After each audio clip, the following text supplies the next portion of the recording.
మనకి వాటర్ బాగా తగ్గిపోతుంది బాడీలో. ఫ్యాట్ నిజంగా కరిగి కొవ్వు పోవడానికి టైం పడుతుంది అంటారు సార్. సో మీ విధానంలో వాట్ ఈస్ యూనిక్ అంత మంచి రిజల్ట్స్ రావడానికి? అదే ఫస్ట్ 42 days మేము ఇది పాటిస్తాం.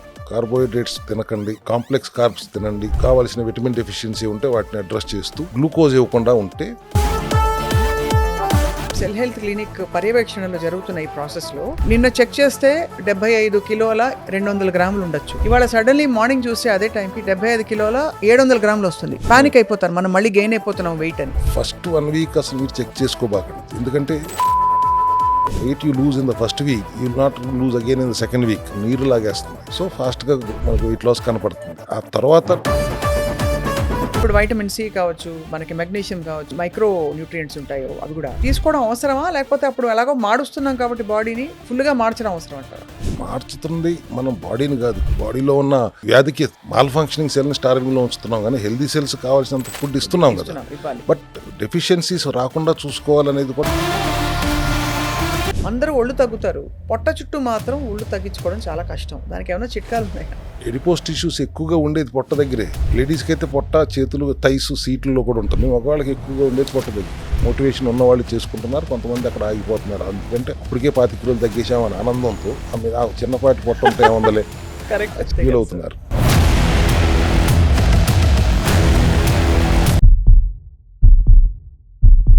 అందరికీ నమస్కారం, welcome to the cell health series next episode. అందరికీ ఒకటే ఇవాళ కోరిక ఏంటంటే ఐడియల్ వెయిట్లో ఉండాలి, వెయిట్ తగ్గాలి, అలాగే ఏ విధమైన ప్రాబ్లమ్స్ రాకుండా వెయిట్ వల్ల వచ్చే ఇతరత్ర సైడ్ ఎఫెక్ట్స్ అంటే డయాబెటీస్ లాంటివి, ఇంకా మనకు తెలుసు అందరికీ ఫ్యాటీ లివర్ లాంటివి, కొలెస్ట్రాల్ లాంటివి కూడా తగ్గించుకుని హాయిగా హ్యాపీగా ఉండాలని చెప్పి. సో దీనికి విధానం ఏమిటంటే హాలిస్టిక్గా కంప్లీట్గా మనకి మన లైఫ్ స్టైల్ బాగా మారిపోకుండా మన వెయిట్ లాస్ ఎలా అవ్వచ్చు, ఐడియల్ సిచ్యువేషన్కి ఎలా రావచ్చు. We have with us the founder of cell health clinics, doctor Chinta Ravikumar గారు. ఆల్రెడీ గతంలో మనం ఈ టాపిక్ మాట్లాడాం, బట్ ఇది evergreen topic. Sir, welcome to Suman TV once again. నిజంగానే ఇది evergreen topic sir. Obesity, weight తగ్గడం ఎంత ఇంపార్టెంట్, కొంతమందికి వెయిట్ పెరగడం కూడా అంత ఇంపార్టెంట్. అసలు ఇవాళ రేపు వెయిట్ పెరగాలనుకునే వాళ్ళు ఉన్నారా సార్? డెఫినెట్గా ఉన్నారు. మన దగ్గర వెయిట్ గెయిన్ అవుతానికి అవకాశం ఉందా, ఏం చేస్తే అవుతుంది అని అడిగే వాళ్ళు కూడా ఉన్నారు, బట్ తక్కువ శాతం.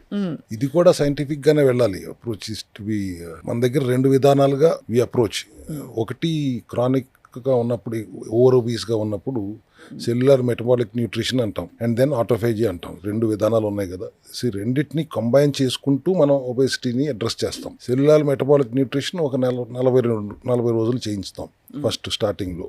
అదేంటి, బేసిక్గా మనం తినే ఆహారం నుంచి స్మాల్ ఇంటెస్టైన్ గ్లూకోజ్గా కన్వర్ట్ చేసి బ్లడ్ స్ట్రీమ్లోకి వదులుతుంది. జనరల్గా let's go into the root cause అంటాం కాబట్టి, మన బాడీలో ఉన్న సెల్స్ అన్నిటికీ ఎనర్జీ కావాలంటే గ్లూకోజ్నే వాడుకుంటాయి. So 35 lakh crores of cells వాడుకోవాలి అంటే వాటంతటా వాడుకోలేవు. కరెక్ట్. సో ప్యాంక్రియాస్లోని బీటా సెల్స్ ఇన్సులిన్ అనే మదర్ ఫ్యాట్ని తయారు చేస్తుంది. అది వచ్చి గ్లూకోజ్ని రక్తంలో నుంచి సెల్స్లోకి నింపుతుంది. Once your cells are all full of glucose, ఇంకా మిగిలిపోయిన గ్లూకోజ్ రక్తంలో liver will convert it into fat, triglycerides కింద మారుస్తుంది. అది that to in the fat cells, adipose టిష్యూస్లో. So that is where you are becoming obese. అంతే కదా sir. Your adipose tissues are full of fat.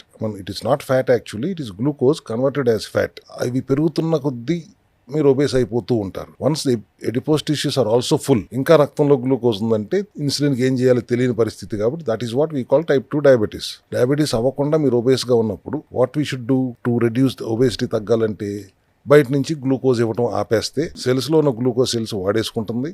వాడేసుకున్న తర్వాత మళ్ళీ దానికి గ్లూకోజ్ కావాలి కాబట్టి మనం బయట నుంచి గ్లూకోజ్ ఇస్తే మళ్ళీ అవి వాడకుండా, అట్లా ఇవ్వకుండా ఉంటే మళ్ళీ అదే లివరు, మళ్ళీ అదే ప్యాంక్రియాస్లో గ్లూకాగాన్ అనే హార్మోన్ తయారవుతుంది. ఈ ఫ్యాట్గా మారిన ట్రైగ్లిజరైడ్స్ని బ్రేక్ డౌన్ చేస్తుంది గ్లూకాగాన్. లివర్ గ్లూకోనియోజెనిసిస్ అనే ప్రక్రియ ద్వారా మళ్ళీ దాన్ని గ్లూకోజ్ కింద మారుస్తుంది. మళ్ళీ ఇన్సులిన్ తీసుకెళ్లి ఆ గ్లూకోజ్ని సెల్స్ అన్నిటికీ నింపుతుంది. ఈ ఎడిపోస్ టిష్యూస్లో ఉన్న ఫ్యాట్ అంతా గ్లూకోజ్గా మారుతున్న క్రమంలో బరువు తగ్గుతారు. అంతే కదా సార్. గ్లూకోజ్ బయట నుంచి మనం ఆ 42 రోజులు ఇవ్వకుండా ఆపితే వాళ్ళు ఒక 10 కిలోలో 15 కిలోలో బరువు తగ్గిపోతారు ఖచ్చితంగా. సార్, ముందు ఫస్ట్ మనకి వాటర్ బాగా తగ్గిపోతుంది బాడీలో అంటారు, అండ్ రెండోది ఫ్యాట్ నిజంగా కరిగి, ఆ స్టోర్డ్ ఫ్యాట్ అంతా కరిగి జడ పదార్థం లాంటిది, అది మొత్తం అంతా కూడా నిజంగా కొవ్వు పోవడానికి టైం పడుతుంది అంటారు సార్. సో మీ విధానంలో వాట్ ఈస్ యూనిక్ అంత మంచి రిజల్ట్స్ రావడానికి? అదే ఫస్ట్ 42 days మేము ఇది పాటిస్తాం. అక్కడ హైడ్రేటెడ్గా ఉంచుతాం. 4 లీటర్ల నీళ్లు ఖచ్చితంగా తాగాలి అనేది మా ప్రధాన సిద్ధాంతం. అట్ ద సేమ్ టైం చింతపండు వాడకండి, కార్బోహైడ్రేట్స్ తినకండి, కాంప్లెక్స్ కార్బ్స్ తినండి కొద్ది మోతాదులో, ఫ్యాట్ ఎక్కువ ఎంసిటీస్ మీడియం చైన్ ఫ్యాటీ యాసిడ్స్ ఉన్న షార్ట్స్ తాగండి. అట్ ద సేమ్ టైం కావాల్సిన విటమిన్ డెఫిషియన్సీ ఉంటే వాటిని అడ్రస్ చేస్తూ గ్లూకోజ్ ఇవ్వకుండా ఉంటే గ్లూకోనియోజెనిసిస్ జరుగుతుంది, ఫ్యాట్ కన్వర్ట్ అయిపోతుంది గ్లూకోజ్ కింద, మళ్ళీ వాడకుంటుంది. అండ్ ఇన్ ద ప్రాసెస్ మీరు డయాబెటిక్ అయ్యే అవకాశాలు లేవు, ఒబేసిటీ తగ్గిపోతుంది. ఎప్పుడైతే ఐడియల్ లాస్ వచ్చిందో 10 kgs ఇమీడియట్ ఫాస్ట్ గా లాస్ అవుతారో, then we will shift to autophagy. That's where మన people really enjoy, because that's అక్కడ మీరు 16 గంటలు ఏదైనా తినచ్చు, ఉపవాసం ఉన్నా ఒక 8 గంటల పాటు మీరు ఏదైనా తినొచ్చు కదా. అవును, 8 hours లో you can eat your normal so called normal meal. Yeah, normal meal అంటే only thing we will ask them to avoid white rice తినబాకండి, బ్రౌన్ రైస్ తినండి. అట్లాంటి చిన్న చిన్న మార్పులే తప్పితే you can eat whatever you want in ration. 80% full తింటూ ఉండండి. సో ఒకసారి సార్, ఈ వెయిట్ లాస్ మోడ్లో ఉన్నప్పుడు మీరు రికమెండ్ చేసే ఫుడ్స్, ఉదాహరణకి అంతకుముందు బ్రేక్ఫాస్ట్కి ఓ 3 ఇడ్లీ, ఓ చిన్న కప్పు సాంబారు, ఒక కొంచెం చట్నీ, వీలైతే ఒక వడ, ఇలా తినే వాళ్ళకి దాని ప్లేస్లో ఏం పెడతారు? ఎగ్జాంపుల్, ఇడ్లీ తినాలనిపిస్తే డోంట్ స్టాప్, రాగి ఇడ్లీ తినండి, కాంప్లెక్స్ కార్బ్స్తో తినండి, లేదు పెసరట్టు తినండి. That in the eating window, ఆ 8 hours విండోలోనే, 6 to 8 hours విండోలోనే. అది ఆటోఫేజీలో సార్, నేను అనేది అంతకు ముందు వెయిట్ లాస్ మోడ్లో ఉన్నప్పుడు. ఇది కూడా వెయిట్ లాస్ మోడే, అది chronic weight loss mode in the 42 days. అప్పుడు మీరు గుడ్లు తినండి, ప్రోటీన్ తినండి. ప్రోటీన్ ఎక్కువ పెడతారు, ప్రోటీన్ ఎక్కువ అంటే బాడీ వెయిట్కి అనుగుణంగా. అప్పుడు ఎట్లాగో ఒబీస్గానే ఉన్నారు కాబట్టి, ఓ 90 కిలోలో 100 కిలోలో ఉన్నారు కాబట్టి, ఈ can have at least 80 to 100 kgs of 100 grams of protein వెళ్ళొచ్చు కాబట్టి we give them lots of protein. మా బ్రేక్ఫాస్ట్ ఏం తినాలి? Have a couple of eggs, scrambled eggs with vegetables, omelette వేసుకోండి, లేదా బాయిల్డ్ ఎగ్ తినండి, సలాడ్ తినండి, వాల్నట్స్ను ఆల్మండ్స్ తినండి, రాత్రి సోక్ చేసిన పొద్దున్నే తినండి. That is your breakfast. లంచ్లో మేము గింజలు సీడ్స్తో చేసిన పిండి ఉంటుంది, ఆ పిండితో యూ హ్యావ్ యువర్ లంచ్. అది ఫస్ట్ 1 meal తినడానికి ట్రై చేయండి, otherwise you have a second small meal. That's how first 42 days will go. And mostly 1.5 meal ఉంటుంది. And when you're taking that MCT shots, medium chain triglyceride shots ఎప్పుడైతే తాగుతారో 2-3, you will not feel hungry also. That's where your weight loss will happen. బయట glucose ఇవ్వట్లేదు కాబట్టి, carbohydrates ఇవ్వట్లేదు కాబట్టి, mostly కార్బోహైడ్రేట్సే కదా glucose కింద కన్వర్ట్ అయ్యేది. Next 42 days and another 42 days కూడా చేయించుతాం. We will ensure they will do it for 120 days or 121 days. But second and third sessions are easy and తింటూ తగ్గుతారు. ఇంత ర్యాపిడ్గా తగ్గకపోయినా వీక్లీ 1 or 2 kgs తగ్గుతూనే ఉంటారు.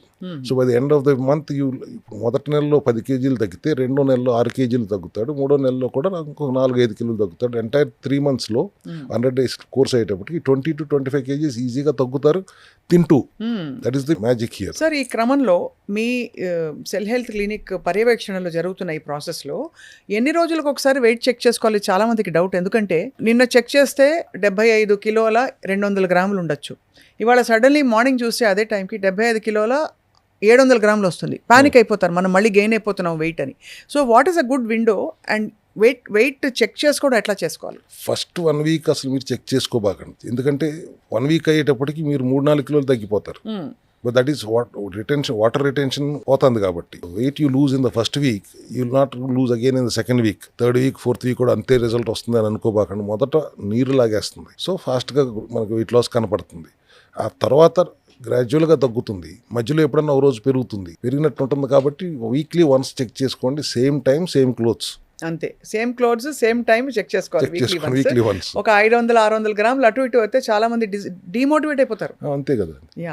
నేను సార్ యాక్చువల్లీ నా ఓన్ ఎక్స్పీరియన్స్, మీ డయట్ మీరు చెప్పిన విధానం ప్రకారం కార్బ్స్ ఎలిమినేట్ చేసి ఎప్పుడైతే ప్రోటీన్ డయట్ మొదలుపెట్టి, సరే ఆ క్రేవింగ్స్ ఉన్నప్పుడు కొద్దిగా గ్రీక్ యోగర్ట్, పెరుగును తినాలన్నది మన ఇళ్లలో చాలా నార్మల్ సార్. సో ఆ కొంజాక్ రైస్ తోటి కొద్దిగా అన్నం పెట్టుకుని, గ్రీక్ యోగర్ట్ పెట్టుకుని, పెరుగన్నం తింటే అది తీరిపోతుంది. కొంచెం పచ్చడి వేసుకుంటే ఇవాళ భోజనం చేసేసాం అనే ఫీలింగ్ వస్తుంది sir. So actually there was a very visible difference in how I felt. తప్పకుండా వెయిట్ లాస్ కూడా అయింది. దాంతోపాటు నేను నోటీస్ చేసింది ఏంటంటే, అది చాలా హెల్దీగా హాయిగా వెయిట్ లాస్ అవుతున్నట్టు తప్ప ఏదో డైట్ చేస్తున్నాం అనే ఫీలింగే రాదు. ఈ సబ్స్టిట్యూట్స్ మీరు ఏవైతే తీసుకొచ్చారో మన పిండికి, బ్రెడ్కి, బియ్యానికి, దానికి ఏంటి sir? What is the research behind it? See, when we know ఈ pumpkin seeds, watermelon seeds and sunflower సీడ్స్లో కానీ, ఆల్మండ్స్లో కానీ కార్బ్స్ కంటే ఎక్కువ ఒమేగా 3 రిచ్గా ఉంటాయని తెలిసినప్పుడు అవి వాడుకోవచ్చు అని తెలిసినప్పుడు why can't be use these seeds and make a flour అన్నప్పుడు we tried very hardly and అవ్వట్లేదు, రోటీ అవ్వట్లేదు. Then how to make it binder ఎట్లా తీసుకురావాలన్నప్పుడు రకరకాలుగా ఎక్స్పెరిమెంట్ చేసిన తర్వాత వీ ల్యాండెడ్ అప్ ఎట్ గోరుచిక్కుడు గమ్. దానికి మళ్ళీ కొన్ని ప్రోబయోటిక్స్ సీలియం హస్క్ లాంటివి కలిపి యాడ్ చేసి ట్రయల్స్ చేసినప్పుడు ఇట్ ఈస్ బైండింగ్. వేడి నీళ్ళలో కలుపుకుంటేనే అవుతుంది, మామూలు నీళ్ళలో కలిపితే అవ్వట్లేదు. ఇవన్నీ అయిన తర్వాత we made a video out of it, 1 minute video చేసి everybody who takes this roti flour ఆ వీడియో వాళ్ళకి పంపించేస్తే హౌ టు మేక్ ఇట్. ముద్ద చేసి పక్కన పెట్టుకుంటే అవ్వదు, తిందాం అనుకున్నప్పుడు అప్పటికప్పుడు చేసుకోవాలి. ఇట్లా డీటెయిల్డ్గా వెళ్ళినప్పుడు ఒక ఇన్నోవేటివ్ ప్రోడక్ట్ అయితే వచ్చింది. దీనికి కొద్దిగా హెల్దీ ఈస్ట్ కలిపితే బ్రెడ్ వస్తుంది కదా లోఫు అనే ఆలోచన వచ్చింది. అది కలిపి చూస్తే బ్రహ్మాండం బ్రెడ్ కూడా తయారైంది, which is ultra low carb. ఒక లోఫ్కి ఇట్స్ ఓన్లీ 1 gram కార్బ్ ఉంటుంది. సో అట్లా రెండు స్లైసులతో బ్రెడ్ ఆమ్లెట్ తినండి అంటున్నప్పుడు పీపుల్ ఆర్ హ్యాపీ. రోటీ తినొద్దు అంటున్నప్పుడు మనకి దీంతో 2 రోటీలు చేసుకుని తినండి అంటున్నాం. ఈ రైస్ అనేది మేము గమనించలేదు. జపాన్లో వాళ్ళు, చైనాలో, హాంకాంగ్లో వాళ్ళు ఇన్వెంట్ చేసింది. అక్కడే పండుతాయి అవి. కొంజాక్ అనే యాము, దాని వేరుని వాళ్ళు ఎండబెట్టి పొడి చేసి రైస్ షేప్లో, నూడిల్ షేప్లో, పాస్తా షేప్లో తింటున్నారు అనేది మాకు ఆ జపనీస్లో ఒక తెలిసిన ఫ్రెండ్ చెప్తే అప్పుడు we have actually visited that place. ఏమి న్యూట్రిషనల్ వాల్యూ ఉండదు మీరు తింటున్న దాంట్లో, మీకు కూడా చెప్పే ఇచ్చాము. అదే అది ఫైబర్ మాత్రమే, ఫైబరే 1-2%, 3%, less than 5% ఉంటాయి. అంతా ఎవ్రీథింగ్ ఇస్ మాయిశ్చర్ బేసిక్లీ. అంతే బేసిక్గా. కానీ ఒక సెటైటీ లెవెల్స్ బాగుంటాయి, సెటైటీ లెవెల్స్ బాగుంటాయి. అన్నం తిన్నామన్న ఫీలింగ్ అయితే ఉంటుంది కదా. మీరు బిర్యానీ కూడా తింటున్నారు కదా దాంతో. అవును, దాంతో చికెన్తో బిర్యానీ చేసుకోండి, whatever way you want to eat. Fried rice చేసుకోండి, పలావ్ చేసుకోండి, పులిహార చేసుకోండి, నిమ్మకాయ పులిహార చేసుకోండి. అట్లా now you are not deprived of your cravings 100%. అంతే కదా సార్, ఈ మా విధానంలో. సో యూఆర్ హ్యావింగ్ పొద్దున్నే ఏం తింటున్నా బ్రేక్ఫాస్ట్ అంటే ఐ హ్యాడ్ శాండ్విచ్ అనొచ్చు, బ్రెడ్ ఆమ్లెట్. మధ్యాహ్నం ఐ హ్యాడ్ బిర్యానీ అంటారు, సాయంత్రం కావాలంటే I had some roti and some chicken curry or paneer curry. So what are you deprived of ఇక్కడ? బట్ ఒబేసిటీ తగ్గాలంటే 3 పూటలు తినమని కాదు, 1 పూట తిను, లేదంటే 1.5 time తిను. వీటిలో నీకు ఆప్షన్స్ ఉన్నాయి. అంతకుముందు మళ్ళీ వేరే విధానాల్లో ఆప్షన్స్ లేవు. దీంతో ఆటోమేటికలీ క్యాలరీ డెఫిసిట్ అయిపోతుందా సార్? బిఎంఆర్ కట్ అవ్వకుండా, బేసల్ మెటబాలిక్ రేట్ కట్ అవ్వకుండా. బేసల్ మెటబాలిక్ రేట్ అంటే మన బాడీ ఏమీ చేయకుండా సెడెంటరీ స్టేట్లో ఫంక్షన్ కావడానికి కావాల్సిన క్యాలరీస్. సో ఒక యావరేజ్ అడల్ట్కి 1000-1200 ఉంటుందా సార్ మినిమం? జనరల్గా 1500 నుంచి 2000 క్యాలరీస్ ఆప్టిమల్గా ఉంటుంది. మనం దానికి ఒక 1500 క్యాలరీసే ఇస్తూ, 1500-1600 కంటే ఎక్కువ అవ్వకుండా ఇస్తూ బిఎంఆర్ మెయింటైన్ చేసుకుంటూ కట్ అవ్వకుండా వెళ్తే డెఫినెట్గా ఆప్టిమల్ వెయిట్ లాస్ అవుతారు. అండ్ డయాబెటిక్ పేషెంట్ కూడా ఇదే విధానం. అది కూడా గ్లూకోజ్ ఇవ్వకూడదు బయట నుంచి. That's a different concept. But మరి we're talking about obesity. First 1 month, 30 to 40 days we're putting them on cellular metabolic nutrition with all the options available. So nutrient deficiency జరగకుండా ఏం చేస్తారు సార్ మీరైతే? ప్రోటీన్స్ ఇస్తున్నాం కదా, ఫైబర్ ఇస్తున్నాం కదా, healthy fat ఇస్తున్నాం కదా, ఈ 3 కాంబినేషన్లో. అండ్ సమ్ కాంప్లెక్స్ కార్బ్స్ కూడా ఇస్తున్నాం కదా. కూరగాయల్లో కూడా కార్బోహైడ్రేట్స్ ఉంటాయి కదా, అవి ఇస్తున్నారు. సో ఈ కాంబినేషన్లో balanced protein and fat and fibre and little bit of carbs also, ఈ కాంబినేషన్లో ఇస్తున్నాం కాబట్టి ఆటోమేటిక్గా బిఎంఆర్ కట్ అవ్వకుండా తగ్గుతున్నారు. సో ఈ టైంలో సార్ మరి ఫంక్షనల్ మెడిసిన్ వేసుకోవచ్చు అంటారా? ఖచ్చితంగా వేసుకోవాలి. అంటే ఇప్పుడు వైటమిన్ సి కావచ్చు, మనకి మెగ్నీషియం కావచ్చు, ఏవైతే మనకి మైక్రో న్యూట్రియంట్స్ ఉంటాయో అవి మనకి తీసుకోవడం అవసరమా? లేకపోతే అప్పుడు ఎలాగో మారుస్తున్నాం కాబట్టి బాడీని ఫుల్గా మార్చడం అవసరం అంటారా? మార్చుతుంది మనం బాడీని కాదు. యూఆర్ నాట్ గివింగ్ బాడీలో ఉన్న వ్యాధికి ఆపుతున్నాం. Keep them on starving. Malfunctioning సెల్ని స్టార్వింగ్లో ఉంచుతున్నాం, కానీ హెల్దీ సెల్స్ కావాల్సినంత ఫుడ్ ఇస్తున్నాం కదా. బట్ డెఫిషియన్సీస్ రాకుండా చూసుకోవాలనేది కూడా మౌలిక సిద్ధాంతం కాబట్టి we have to give functional medicines. Magnesium is our mother mineral. అది లేకపోతే చాలా అనర్థాలకు దారితీస్తుంది. సి విటమిన్ లేకపోతే ఎట్లా కుదురుతుంది? సిట్రిక్ స్టేట్లో ఉండాల్సిన టైంలో C vitamin is compulsory. It's very good micronutrient also, antioxidant also. Oxidative stress నుంచి కాపాడాలంటే కూడా C vitamin is very essential. D3 deficiency లేకుండా చూసుకోవాలి, దానికి K2 కాంబినేషన్ పెట్టాలి. మల్టీవిటమిన్ డెఫిషియన్సీ ఉంటుంది, బికాస్ మీరు అన్నట్టు కార్బోహైడ్రేట్స్ ఇవ్వట్లేదు, గ్లూకోజ్ ఇవ్వట్లేదు, ఎక్కడన్నా విటమిన్ డెఫిషియన్సీ ఉండే అవకాశం ఉంది కాబట్టి మల్టీవిటమిన్ కూడా వేసుకోవాలని చెప్తాము. ఇట్లా we give lots of supplementary support also, so that everything is in balance. And detox చేస్తాం బాడీని. ఈ కాంబినేషన్లో when you are not giving the required fuel to the malfunctioning cells or ఈ మెకానిజంలో మనం గ్లూకోనియోజెనిసిస్ ప్రక్రియ జరగాలి కాబట్టి బయట నుంచి గ్లూకోజ్ ఇవ్వకపోతే లివర్ దాని పని చేసుకుంటుంది, బరువు తగ్గుతారు. తర్వాత తింటూ తగ్గండి. తింటూ తగ్గేది ఎప్పుడైనా నిలబడుతుంది. ఈ విధానంలో ఇప్పుడు మనం సెల్యులర్ మెటబాలిక్ న్యూట్రిషన్లో 100 రోజులు 120 రోజుల్లో చేంజ్ చేస్తే ఖచ్చితంగా చాలా ఫాస్ట్గా తగ్గుతారు. తర్వాత మీరు మళ్ళీ గేట్ ఓపెన్ చేసిన తర్వాత మళ్ళీ అంతే ఫాస్ట్గా పెరిగిపోతారు కదా. అంటే న్యాచురల్లీ అందరు అడిగే క్వశ్చన్ మీరే అడ్రస్ చేశారు. అంటే మనకు లైఫ్ లాంగ్ అలాగే తినాలా అని చెప్పి. సో అది ఎలా బ్యాలెన్స్ చేయాలో ఆ ఎంపవర్మెంట్ మీరు ఇస్తారు. First 42 days I'm putting you severe డైట్లో పెడుతున్నాము, గ్లూకోనియోజెనిసిస్ అయ్యేలా చేస్తున్నాము. తర్వాత we're keeping you on autophagy very your eating your మన మీకు ఏది నచ్చితే అది తింటారు. ట్వైస్ తింటారా, వన్స్ తింటారా, అది మీ ఇష్టం. అప్పుడు తింటూ తగ్గుతారు, తక్కువ తగ్గుతారు. నెలకు 4 కిలోలు తగ్గుతారు. ఓకే, ఇప్పుడు ఆల్రెడీ 10 కిలోలు 12 కిలోలు తగ్గిపోయారు కదా. End of the session you're losing 20 kgs. That will sustain. తర్వాత 6 నెలలకు ఒకసారి 21 days చేస్తూ ఉండండి, ప్రివెంటివ్గా మళ్ళీ పెరగకుండా ఉండటానికి. ఒక 21 daysకి 6 నెలలకు ఒకసారి, సంవత్సరానికి ఒక 42 రోజులు ఒక మండలం దీక్షే కదా నేను చేయమంటుంది. బండి సర్వీసింగ్ ఇవ్వమంటున్నాను. మామూలు వెహికల్స్కి ఇస్తారు, సైకిల్కే సర్వీసింగ్ ఇస్తారు. ఇంత పెద్ద వాహనానికి సర్వీసింగ్ అవసరం లేదా అనేది నా ఎప్పుడు చెప్పే నినాదమే కదా. మీరు ఎప్పుడు చెప్పారు సార్, మేము ఎప్పుడు అనేది మీతోటి ఈ రోజుల్లో ఏమి అన్హెల్దీ చేయట్లేదు అనుకున్నా కూడా ఊరికే కూర్చుంటే కూడా ఎక్కడి నుంచో ఎన్వైరన్మెంటల్ స్ట్రెసర్స్ అన్ని పెరిగిపోయాయి. మనం తినే ఆహారంలో కూడా అన్ని కల్తీలు ఉంటున్నాయి. కాబట్టి డీటాక్స్ తప్పనిసరి, వ్యాధి ఉన్నా లేకపోయినా. ఎస్, వ్యాధి లేకుండా ఉండే సమస్య లేదు. వాళ్ళు వ్యాధి లేని పరిస్థితులు ఎక్కడ కనపడట్లేదు. ఏదో సమస్య వస్తూనే ఉంటుంది. సో అందుకే ఆర్గానిక్గా మనకు అందుబాటులో ఉండేలా చూసుకోవాల్సిన బాధ్యత, పరిస్థితులు రాబోతున్నాయి అనేది నాకు ఇప్పుడు ఇంత పొల్యూటెడ్గా ఉన్న ఈ ఆహార విధానంలో మార్పు ఖచ్చితంగా వచ్చి తీరుతుంది. నేను లాస్ట్ టైం ఎప్పుడో మీకు చెప్పినట్టున్నాను, very soon we will be seeing lots of agripreneurs in India. Agriculture నుంచి కూడా లాభం ఎట్లా సంపాదించవచ్చు అని ఆలోచన చేస్తూ ఆర్గానిక్గా ఎట్లా చేయొచ్చు అనే ఆలోచన ఖచ్చితంగా మన దేశంలో. సాఫ్ట్వేర్ ఇంజనీర్లు ఎంతమంది ఇన్స్పిరేషన్ గా ఉన్నారు సార్, మంచిగా చేసే వాళ్ళ గురించి చెప్తున్నాను. అంటే they have left their professions to come in to making food, producing food organic గా, హెల్దీగా ప్రొడ్యూస్, బికాస్ అది నీడ్ ఆఫ్ ది అవర్ అయిపోయింది. అంతే కదా, వాళ్ళు అసలు there is no option left for the governments also and for the people also. Sir ఇప్పుడు macros, మీరు ఒబేసిటీ, వెయిట్ లాస్ గురించి వాళ్ళు చెప్తున్నారు కాబట్టి ప్రోటీన్, కార్బోహైడ్రేట్, ఫ్యాట్ ఒక బండ లెక్క తీసుకుంటే యూజువలీ మనకి 1/3 of calorie should come from this అనే పుస్తకాల్లో చదివాం. ప్రోటీన్ డెన్స్ డైట్ అంటే ఎక్కువ ప్రోటీన్ నుంచి రావాలంటాం. సో మీ విధానంలో మోడరేట్గా ఉండాలంటే కార్బ్స్ నుంచి అసలు 1500 క్యాలరీలు తిన్నాం అనుకోండి, ఎంత శాతం కార్బ్స్ నుంచి రావాలంటారు మీరు? ఫస్ట్ ప్రోటీన్ దగ్గరికి వెళ్తే అది ఫిక్స్డ్ ఉంటుంది. బాడీ వెయిట్కి 0.8 to 1 gram. 1 gram సరే, ఒక 75 కిలోలు అంటే 75 అనుకుందాం. 70 grams ప్రోటీన్, అది అక్కడ ఫిక్స్ అయిపోయింది కదా. సో 75 ఇంటూ మనకి 4 75 ఇంటూ 4 అక్కడికి వచ్చేస్తుంది మనకి. So you have to eat about 350 to 500 kgs of protein తింటే అంత ప్రోటీన్ వస్తుంది. Then 30% of complex carbs, simple carbs కాకుండా. సింపుల్ కార్బ్స్ దాంట్లో 10% ఉన్న మెజారిటీ కాంప్లెక్స్ కార్బ్స్ పెడుతూ ఫైబర్ రిచ్గా ఉంటూ అండ్ ఒక 20% ఫ్యాట్, గుడ్ ఫ్యాట్ కూడా తీసుకుంటే బ్యాలెన్స్డ్ డైట్ అవుతుంది. You will get your 2000 calories, 1500 to 2000 calories.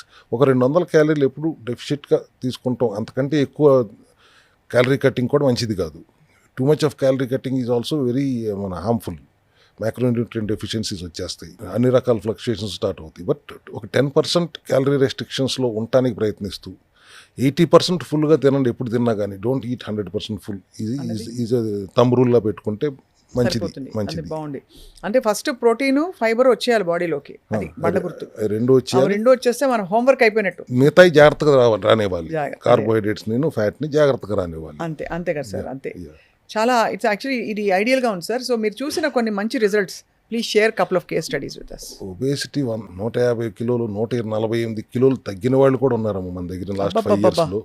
148 కిలోలు, 221 కిలోల నుంచి అతను ఈ has come down to 86 or 82. అసలు ఎలా ఉంటుంది sir life? It took about 6-7 months time for him. 25 kgs అనేది నేను ఒక ఎన్ని టెస్టిమోనియల్స్ ఇమ్మంటారు 5 సంవత్సరాలు. నేను నా దగ్గర ఒక 80,000 మంది పైచీలకు వచ్చారు కదా, దాంట్లో I can give you at least thousands of testimonials. 20 కిలోలు తగ్గుతాం. బట్ సార్ అసలు అంత వెయిట్ ఎందుకు పుట్ ఆన్ అయిపోయారు? అడ్డదిడ్డంగా తినేయడమా, తెలియకుండా అలా వెళ్ళిపోతారు అంత దూరం? అడ్డదిడ్డంగా తినటమే, తెలియకుండా ఎట్టు వెళ్తారా 220కి? అదే కదా. టూ మచ్ కదా. ఒకటి హెల్త్ ఇష్యూ కూడా ఉండొచ్చు కొంతమందికి, థైరాయిడ్ ఇష్యూస్ ఉంటే కూడా కొంత పెరుగుతారు వెయిట్, తర్వాత ఇక వదిలేస్తారు, ఇంతకి మనం తగ్గేట అవకాశం లేదులే అని వదిలేస్తారు. దే గివ్ అప్, అది కరెక్ట్. Give up. ఎప్పుడైతే యూ నీడ్ ఆఫ్ ద అవర్గా మారిందో, ఒక్కసారి ఒక 10 కిలోలు తగ్గిందని కనపడంగానే మోటివేట్ అవుతారు. 1 మంత్ స్ట్రిక్ట్గా చేసిన తర్వాత 227 200కి వచ్చాడు, 202కు వచ్చాడంటే ఆ motivation will drive him to continue. But 100 kgs above ఉన్న వాళ్ళకి తగ్గించడం తేలిక. మీరు 80 కిలోల్లో వచ్చి నేను I want to reduce 10 kgs అన్నారనుకోండి, ఆ 10 kgs తగ్గడానికి you need that same 100 days. 120 కిలోల వాడిని 80 kilos తీసుకురావడానికి 100 రోజులే పడుతుంది. 80 కిలోల వాళ్ళని 70 కిలోలు తీసుకురావడానికి కూడా అదే 100 రోజులు పడుతుంది. అంటే ఒక ఆప్టిమమ్ దరిదాపుల్లో ఉన్నప్పుడు కొంచెం స్లోగా తగ్గుతుంది. Because that is basically your muscle strength. అంతే. ఫ్యాట్ తక్కువ మోతాదులోనే తగ్గుతూ వెళ్తుంది. సో అది చాలా జాగ్రత్తగా ఫ్యాట్ ని తగ్గించుకుంటూ మజిల్ లాస్ జరగకుండా చూసుకోవాలి. దట్ ఈస్ ఛాలెంజ్ అక్కడ. ఇన్ఫాక్ట్ అప్పుడు ప్రోటీన్ చాలా అవసరం కదా sir, protein and workout. Workout కూడా ఇమీడియట్. సెడెంటరీ లైఫ్ స్టైల్ అనేది అసలు ఎప్పటికీ తప్పే. వర్కౌట్ చేయడం కూడా మోడరేట్గా ఎంతవరకు చేయాలో అంతవరకు చేయాలి. చేయకుండా ఉండటం తప్పే, ఎక్సెస్ చేయడం కూడా తప్పే. And at the same time dietary restrictions కూడా చాలా జాగ్రత్తగా అడ్వైస్ చేయాలి వాళ్ళకి. So if you come with 120 kgs, it's easy for me. If you come with 77 or 78 kgs and ask me to help you reduce another 7 kgs or 10 kgs అన్నప్పుడు చాలా జాగ్రత్తగా delicate చేయాలి. So అయితే మీకు కోకలలు కేస్ స్టడీస్ అండ్ ఈ పునాది set అయిపోయిన తర్వాత బహుశా వాళ్ళకు ఉండే కోమార్బిడ్ కండిషన్స్ అవి కూడా ఆటోమేటికలీ గాడిలో పడిపోతాయి కదా సార్. ఒకసారి గాడిలో పడిన తర్వాత వాళ్ళే జాగ్రత్తగా ఉంటారు. ది నాట్ ఎన్ష్యూర్ మళ్ళీ ఇంకోసారి తప్పు జరుగుతాయని చూసుకోరు. ఒకవేళ జరిగినా కానీ వాళ్ళకి మెకానిజం తెలుసు, మళ్ళీ మా దగ్గర రాక్కర్లేదు. How to reduce, how to make it come to normalcy అనేది తెలిసిన తర్వాత వాళ్ళంతటా మేమేమి మా క్లినిక్లో కూర్చోబెట్టుకుని లేకపోతే మా ఐపీ ఇన్పేషెంట్గా పెట్టుకుని చేయట్లేదు కదా. We're advising them, guiding them and following it up with them. They are doing it in their home only. So వాళ్ళకి మెకానిజం తెలుసు. రేపు పొద్దున పెరిగాము అంటే 7 కిలోలు 10 కిలోలు పెరిగిపోయాం అన్నప్పుడు హౌ టు కమ్ డౌన్ అనేది వాళ్ళకి they already have the experience. ఒక సప్లిమెంటరీ సపోర్ట్, ఒక చిన్న అడ్వైస్ తీసుకుంటారు, మళ్ళీ వాళ్ళు చేసేసుకుంటారు. అది అట్లా కాకుండా 6 నెలలకు ఒకసారి ఒక 21 రోజులు మెయింటెనెన్స్ చేసుకుంటూ ఉండండి అనేది ఉచితం. That has to be done by everybody. 42 days preventive health care అన్న నా నినాదాన్ని ప్రతి ఒక్కళ్ళు ఖచ్చితంగా పాటించితే ఎటువంటి ఇబ్బందులు రావు. మీ దగ్గర ఫ్యాట్ డిజాల్వింగ్ సప్లిమెంట్స్ ఉంటాయా సార్ మన దగ్గర? Fat burning. ఫ్యాట్ బర్నింగ్ వృక్షామ్ల ఎక్స్ట్రాక్ట్ అంటాం, HCA 60 సైంటిఫిక్ పేరు, గార్సినియా కంబోజియా అంటాం. These are fat burners. We use them also as supplementary support లో వాటి ఫ్యాట్ బర్నర్స్ కూడా ఇస్తాం. ఫ్యాట్ బర్నర్స్ కూడా కొద్ది మోతాదులో వాడాలి, కానీ అది కూడా అతి చేస్తే కూడా కరెక్ట్ కాదు. అది ఇది చాలా బాగుంది సార్ మీరు చెప్పడం. మామూలుగా అందరూ పెడపడ ఇచ్చేసి తగ్గిపోతారులే అనుకుంటారు. ఇప్పుడు ఇంజక్షన్లు కూడా వచ్చినాయి కదా, మోంజారోలో కూడా దే ఆర్ నాట్ సస్టైనబుల్ కాదు. దాని సైడ్ ఎఫెక్ట్స్ దానికి వస్తాయి. మళ్ళీ వాళ్ళు కూడా మళ్ళీ ప్రోటీన్ తినమంటున్నారు, గ్లూకోజ్ తినద్దు అంటున్నారు. ఎంత ఇదే విధానం చేయాల్సి వచ్చినప్పుడు ఆ ఇంజక్షన్ మనకెందుకు? న్యాచురల్గా తగ్గించుకునే విధానాలు వచ్చినప్పుడు. సో ఇంపార్టెంట్ థింగ్ ఇక్కడ కొలెస్ట్రాల్ పెరిగిపోతుంది అనేది ఒక భయం. దీంట్లో ఫ్యాట్ ఎక్కువ తీసుకుంటున్నారు, మీరు ప్రోటీన్ తీసుకుంటున్నారు, కానీ గ్లూకోజ్ వెళ్ళట్లేదు, బట్ కొలెస్ట్రాల్ పెరిగిపోతుంది కదా అనే ఒక భయం. దానివల్ల హార్ట్ బ్లాక్ వస్తుందేమో. So cholesterol actually is not bad at all. అది బ్యాండేడ్ వాడినట్టు వాడుతుంది శరీరం. లివర్ తయారు చేస్తుంది. మనం తినే తిండి నుంచి వెళ్ళే కొలెస్ట్రాల్ 10 పైసలు కూడా ఉండదు. లివర్ తయారు చేస్తుంది కొలెస్ట్రాల్ని. లో డెన్సిటీ లిపోప్రోటీన్ LDL దాన్ని తీసుకొస్తుంది వాడుకోమని. వాడుకున్న తర్వాత HDL తను తీసుకెళ్ళి మళ్ళీ లివర్లో పడేస్తుంది. ఎప్పుడు ప్రాబ్లం అవుతుందంటే when you eat junk and మీ తిన్న ఆహారం వల్ల ఆక్సిడైజ్ అయ్యి స్టిక్కీగా మారిపోతే LDL, అది వెళ్ళి ఆర్టరీస్ మీద కూర్చుంటే దాని మీద మళ్ళీ కాల్షియం ప్లాక్స్ తయారయ్యి అవి వెళ్ళి వాటి మీద కూర్చోవడం వల్ల హార్ట్ ప్రాబ్లం వస్తుంది. కానీ generally cholesterol is not bad at all. It's very good for body. విచ్చలవిడిగా వాడుకుంటుంది శరీరం. దాన్ని మీరు బ్యాడ్ కొలెస్ట్రాల్గా మార్చనంత వరకు. That's what we ensure. మీకు అది అవేర్నెస్ క్రియేట్ చేయాలి. దట్స్ మా సెల్ హెల్త్ క్లినిక్ వచ్చిన ప్రతి ఒక్కరికి యాజ్ ఐ టోల్డ్ యూ ఒక 10-15 minutes అవేర్నెస్ ప్రోగ్రామ్, ఖచ్చితంగా కౌన్సిలింగ్ ప్రోగ్రామ్ ఉంటుంది. సో దట్ వాళ్ళు ఇంటికెళ్ళి చేసుకుంటున్నారు, వాళ్ళే డాక్టర్లు కదా అప్పుడు. So they should know everything perfectly. అట్లా ఉంటేనే వాళ్ళు చేయగలుగుతారు. And that's what we proudly say we do at Cell Health Clinic. It's very very actually ఈ methodology sir, it's sustainable, long lasting మీరు చెప్తున్న దాన్ని బట్టి. అండ్ అందరికీ empowering also. Yes so finally one question sir, అందరూ ఒళ్ళు తగ్గుతారు, పొట్ట చుట్టూ మాత్రం ఒళ్ళు తగ్గించుకోవడం చాలా కష్టం, దానికి ఏమైనా చిట్కాలు ఉన్నాయా? ఎడిపోస్ టిష్యూస్ ఎక్కువగా ఉండేది పొట్ట దగ్గరే. లేడీస్కి అయితే పొట్ట, చేతులు, థైస్, సీట్లలో కూడా ఉంటుంది. మగవాళ్ళకి ఎక్కువగా ఉండేది పొట్ట దగ్గరే. సో అది తగ్గుతున్న క్రమంలో పెంచింది 100% తగ్గకుండా ఒక 10% మిగిలిపోతూ ఉంటుంది ఎంత తగ్గినా కూడా. దానికి you have to do your workouts. Workout చేసుకుంటూ, స్ట్రెచ్చింగ్లు చేసుకుంటూ, use your brain, or if you are having the knowledge, use it. Otherwise take the help of a trainer. And అది ఖచ్చితంగా లాస్ట్ 10% మీరు you have to work out and reduce. ఆ 90% మేము తగ్గించి మీకు ఇచ్చేస్తాం, ఆ 10 పైసలు మీ చేతిలోనే ఉంది. You have to work on your self and తగ్గాలి. అది కొద్దిగా కష్టం ఉంటుంది. చాలామంది as you rightly said, we have observed 90% తగ్గిపోయిన తర్వాత మిగతా 10% తగ్గటం చాలా కష్టం అవుతుంది. కొంతమంది ఆ మోటివేషన్ ఉన్నవాళ్ళు చేసుకుంటున్నారు, కొంతమంది అక్కడ ఆగిపోతున్నారు. ఎందుకంటే అప్పటికే 25 కిలోలు తగ్గేసామని ఆనందంతో ఆ చిన్నపాటి పొట్ట ఉంటే ఏముందలే, కరెక్ట్, ఆ చిన్నపాటి పొట్ట ఉంటే ఏముందలే అన్నట్టుగా అంతే అంతే ఫీల్ అవుతున్నారు. చాలా బాగుంది సార్. అయితే ఒబేసిటీ, వెయిట్ లాస్ ఇది పునాది అనమాట. ఒబేసిటీ ఉండి దానివల్ల వచ్చే ఇతరత్ర సమస్యలు, ఒక బాడీ ఇమేజ్ పట్ల కూడా ఒక పాజిటివ్ దృక్పథం లేకపోవడం మొదలుకొని ఇంకా ఆరోగ్య సమస్యలు చాలా ఉంటాయి. సో తక్షణం వేరే ఏ సమస్యలు ఉన్నా లేకపోయినా ఐడియల్ వెయిట్కి రావడం చాలా అవసరం, ఐడియల్ లైఫ్ స్టైల్లో ఉండాలి. సో మరిన్ని వివరాల కోసం సార్ ఐ థింక్ డైరెక్ట్గా మిమ్మల్ని సంప్రదిస్తారు మా Suman TV viewers. Thank you thank you so much for your time sir. Thank you.